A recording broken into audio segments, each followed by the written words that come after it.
Over the last couple weeks, many of you have sent me a video that's supposed to make guns and the case for increased regulation of them easy to understand. And you've asked me to respond. It's a video called Guns Explained with Cats. It's on a big channel I've never heard before under the name Alex Clark. Truthfully, I've got a lot of respect for the production here. The art style is great, the presentation is great, but good aesthetics don't make sound reasoning. And since this video is a current go-to social media share as a solid case for increased gun regulation, I figure you guys are right and a critical look is in order. The foundational premise for this video is that we can think of guns like cats. Cats are generally a good thing, everyone loves their cute kitty cats, but cats can also be a very serious problem. If you're still not sure what to do about guns, let me explain it to you using this awful cat.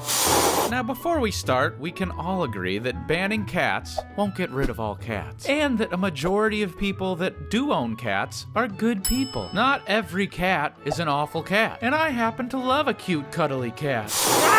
That was an awful cat. And that is what we're here to talk about. You probably don't need me to explain why this basic concept is a flawed one. There are cat attacks and there are firearm attacks, sure. There are good cats and there are bad cats.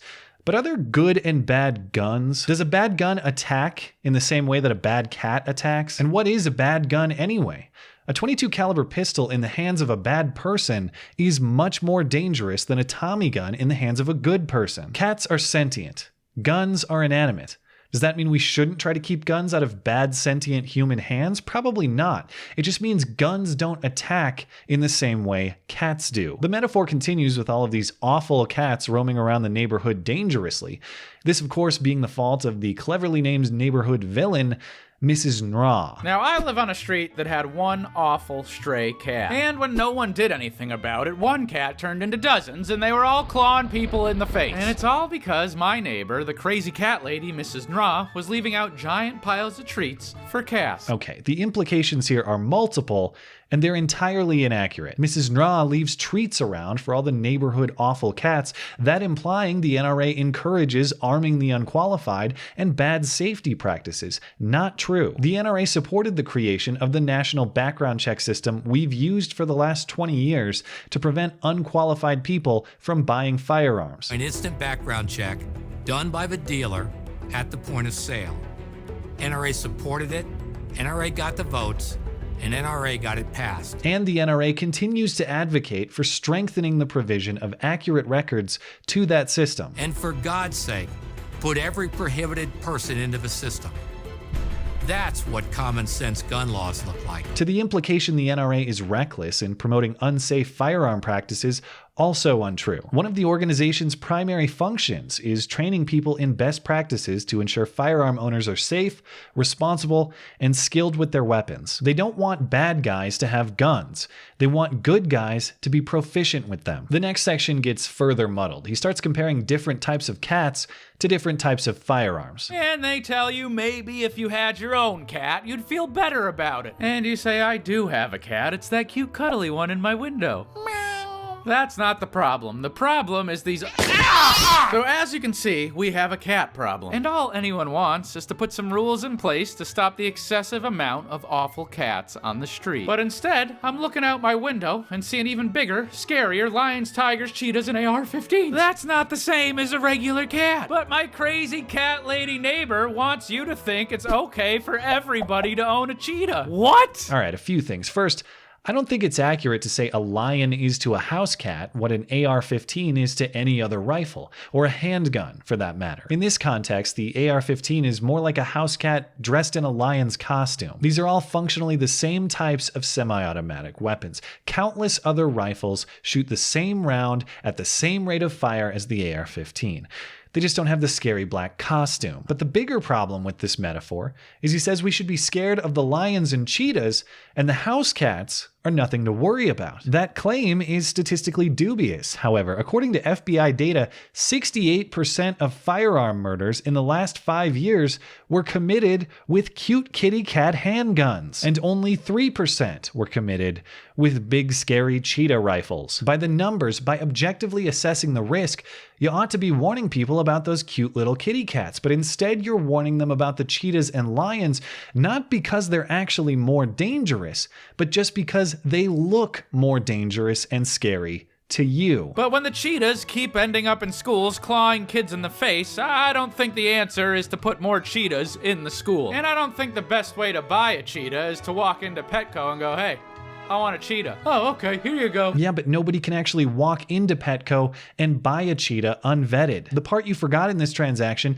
is a criminal background check. In this analogy, under federal law in all 50 states, Petco just committed a crime. And I think we all can agree that it's impossible to get rid of all cats. Which is good, because there's tons of cute, cuddly ones. But let's make some rules that limit and prevent how many awful cats wind up on our street. Less awful cats means less people clawed in the face. Is it really that simple, though, that less awful cats means less clawing? I live in a state full of awful cats. I mean armed to the teeth with awful, awful cats. There is a loaded cat of the awfulest form in every single room of this household. Meow.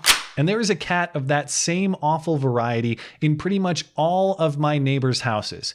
Yet we have almost no awful cat attacks here, ever. In Montana, we had 18 gun murders in the entire state of 1 million people during 2015. If less awful cats really means less awful cat attacks, why are the cats attacking more in places like California, Illinois, and DC, all of whom supposedly have their cat problem under tight control? And while this won't solve all cat problems, there's a good chance it'll help with a lot. Like, they had a similar cat problem over on Australia Street, and after they put rules in place, good people still owned good cats, but no one has gotten clawed in the face in over 20 years. People have been clawed in the face in Australia in the last 20 years. There are gun murders in Australia every year. And while it's true the rate of gun murder in Australia is much lower than the United States per capita, while it's true that Australia has seen a decline in gun murder specifically, that trend is aligned with a decline in murder generally in Australia, a trend that originated long before their gun ban went into effect,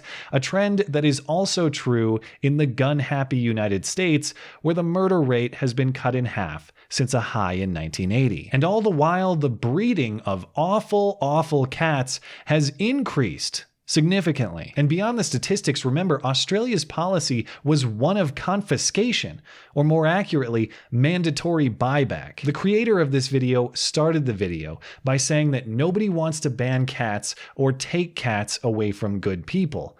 But then he closes the video praising a program that did exactly that. I was disappointed that this creator, while talented, presented his audience with incomplete or false information, and then encouraged them to activism based on that bad information. And to all the teenagers on my street that are fed up with that cat lady, I'm really proud of you for being so brave. How can we stop Mrs. Nra? She's a good lady, she's just a little too into her cat. There's a rally on March 24th in Washington, D.C., and I would love it if you could attend. I'll have all that information down below. But I will say what I've seen from him both in his comment section and in his encouragement for discussion at the end of his video suggests that he's a person who's available to reason and a good-natured, friendly discussion on the issue. I respectfully offer myself, though I understand he probably doesn't want to share his stage with me.